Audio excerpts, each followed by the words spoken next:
Okay, fine. Obviously wasted a walk up the road this morning. So I'm now going to write to the Parliamentary Standards Committee and report him there for failing to comply with the House of Lords resolution, House of Commons resolution, and see what happens with that.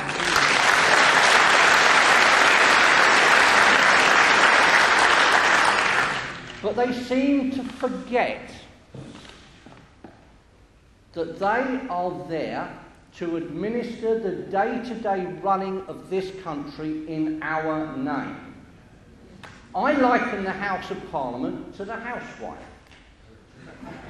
I come home, I give my wages to my wife every week, and I say to her, there you are, darling, here's the money, and then she pays all the bills and buys all the food in and makes sure that the household runs nicely.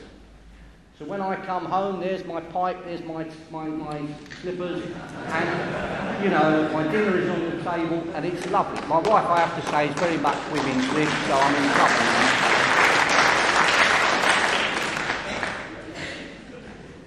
But she sure as hell doesn't have permission to sell the house or give it away while I'm not there.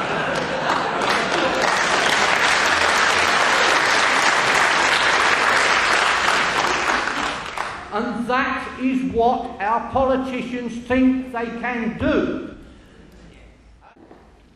I believe that we have got to persuade the legal authorities in this country, in the form of the police service, to do the job that we pay an awful lot of money for them to do, which is no more and no less than to uphold the law in this country the way it is written.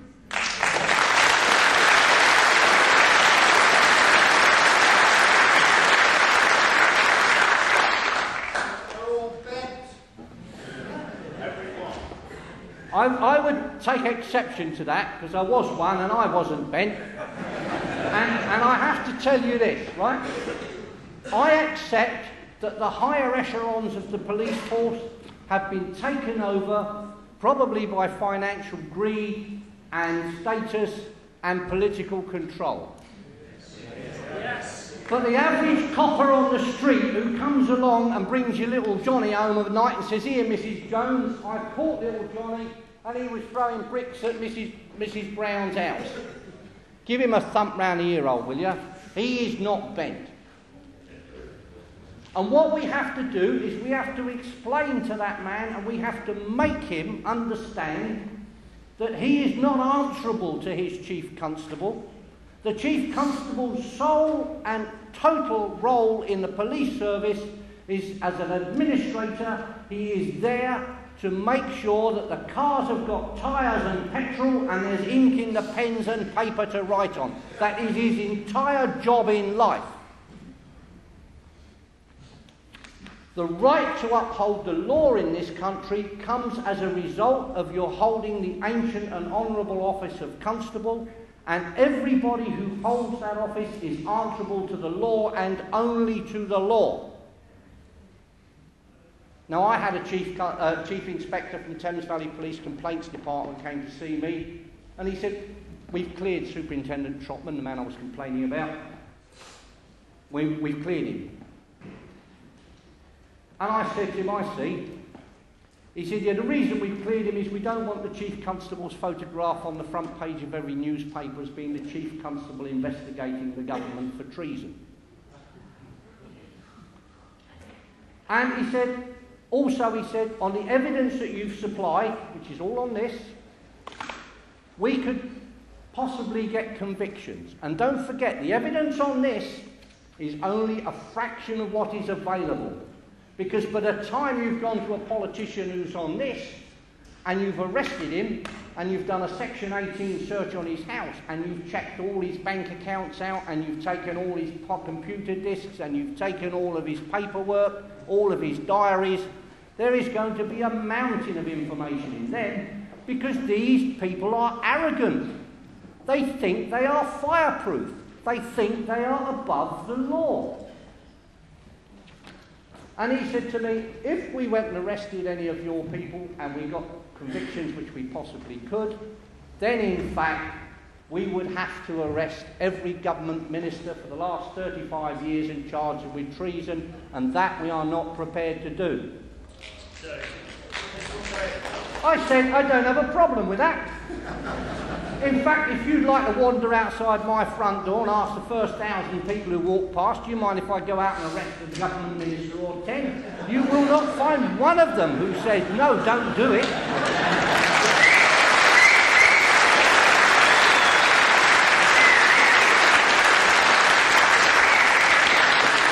Because there is nobody in this country who thinks they earn the money we pay them. Nobody. Now, I said to him, I wish to God I still had a warrant card. And he said, why? I said, because Douglas Hurd and St John Stevens would currently be sat in a police cell waiting for me to decide if I'd drunk enough tea and eaten enough sticky guns to go and interview them. And he said to me, well, you'd be in trouble then, wouldn't you? And I said, why? He said, because you wouldn't be obeying the orders of your senior officers. And I said, no, I wouldn't, but why would I be in trouble? He said, because I've just told you you would not be obeying the orders of your senior officers. I said, yes, but why would I be in trouble? He said, I've just told you you wouldn't be doing what you were told. I said, no, you missed the point. Any senior officer who told me to back off would find himself in the cell next to Douglas Hurd, charged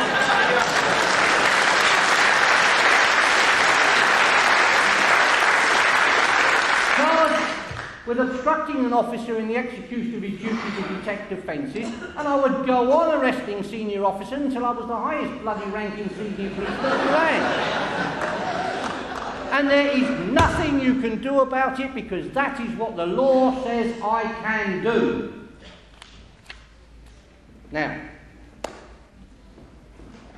I want to touch on one other thing, and that is the word can't. I talk to a lot of people, and they say to me, it can't be done. It's too big. It's gone too far. We can't do it.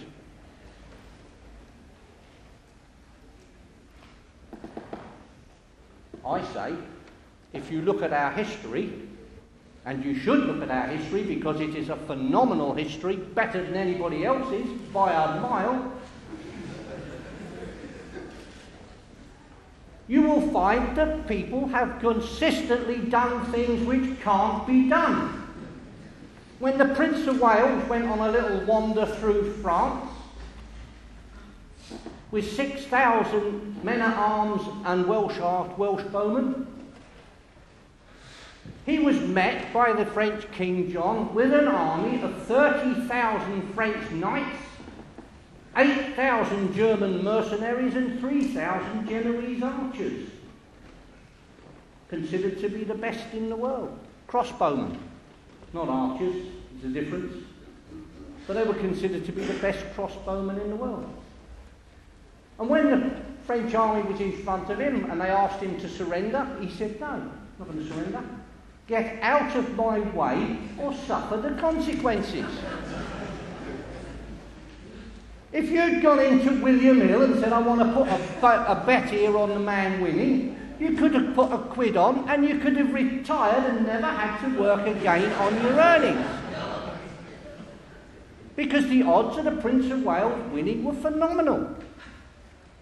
But at the end of the day, there were 15,000 dead Frenchmen, 8,000 dead Germans and 3,000 dead Genoese, and we'd captured the French king, who came back and lived in the Tower of London for a while. Okay. When Henry V was sent tennis balls by the French king, the ambassador delivered them. Go away and play tennis.